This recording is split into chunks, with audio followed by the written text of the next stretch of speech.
কাস্টমারের বক্তব্য হচ্ছে গাড়িতে তেল খাচ্ছে বেশি।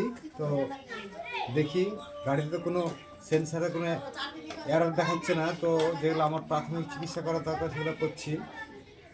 অটো সেন্সারটা খুলে দেখি কী পজিশন আছে, তাহলে বোঝা যাবে। তো সত্যি একটু তেলটা খাচ্ছে, একটু কালো হয়ে গেছে।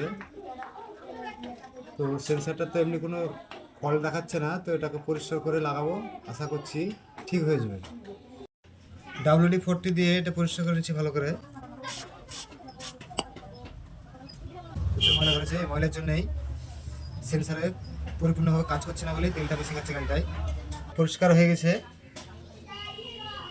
এবার গাড়িতে লাগাবো, একটু হাওয়া দিয়ে ভালো করে পরিষ্কার করে নেবো। পরিষ্কার হয়ে গেছে, গাড়ি লাগাবো। সেন্সারটা টাইট দিয়ে দিলাম, ফুল টাইট। জ্যাকটা লাগিয়ে ট্যাঙ্কি লাগিয়ে আপনাদেরকে দেখাচ্ছি। আপডেট দিতে হবে, কেননা জ্যাকে সব তার খোলা হয়েছিল সেন্সারের। তো ডাটা কেবিলটা লাগিয়ে নিয়েছি, এবার অন করে আপডেটটা করে দিই।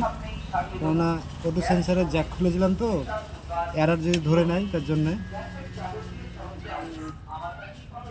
কোড যদি ধরে নেয় তার জন্য একবার আপডেট দিয়ে দিতে হবে। ডায়াগনোসটা করে নিই। প্রসেসিং চলছে, হ্যাঁ চলে এসছে, কোনো কোড নেই, DTC কোড 0। তবুও একবার আপডেট দিয়ে দিই। আপডেট দিতে গেলে ইরেজ করে যেতে হবে। ইরেজ করে গিয়ে ওকে করলাম, আবার ওকে করলাম, আবার করলাম। প্রসেসিং হচ্ছে। Immunization related diagnostic information has been clear হয়ে গেছে। লাইক শেয়ার কমেন্ট অবশ্যই করবেন। Thank you.